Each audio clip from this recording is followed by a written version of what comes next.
কক্সবাজারের উখিয়ায় ৫ নম্বর রোহিঙ্গা ক্যাম্পে একটি মাদ্রাসার উপর পাহাড় ধসে পড়েছে। এ ঘটনায় ৫ জন নিহত হওয়ার খবর পাওয়া গেছে। তারা সবাই মাদ্রাসা শিক্ষার্থী।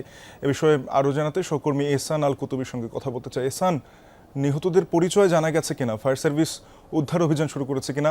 আহত আরও কেউ আছে কিনা সেখানে? খবর পেয়েছে এখন পর্যন্ত ৪-৫ জনের মতো জীবিত উদ্ধার করা হয়েছে। আহত এবং নিহত ৫ জনের মরদেহ উদ্ধার করা হয়েছে এবং এর মধ্যে ফায়ার সার্ভিসের ২টি টিম পৌঁছে তারা কাজ শুরু করেছে। আমরা ক্যাম্পের দিকে আছি, আমরা হয়তো গিয়ে বিস্তারিত জানাতে পারবো। তবে এখন পর্যন্ত ৫ জন সেটি নিশ্চিত করা হয়েছে শরণার্থী স্থান ও প্রত্যাবাসন কমিশনারের পক্ষ থেকে।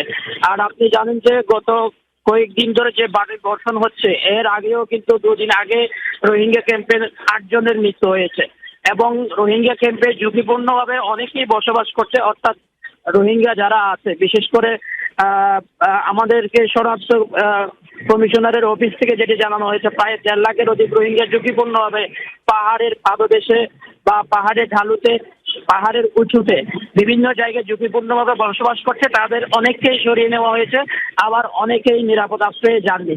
এবং আজকে যেটি ঘটনা, এটি একটি মাদ্রাসার উপর, এখানে মাদ্রাসার শিক্ষার্থীরা ছিল এবং এই ঘটনা ঘটার সাথে সাথে স্থানীয় রোহিঙ্গা যারা আছেন তারা সহ মিলে সবাই তৎপরতা চালাচ্ছে। সাফিন, এহসান, শুনছিলাম আপনিও সাবধানে থেকে সেখানে সংবাদ সংগ্রহ করবেন এবং পরবর্তী আপডেটগুলো আমাদেরকে জানাবেন।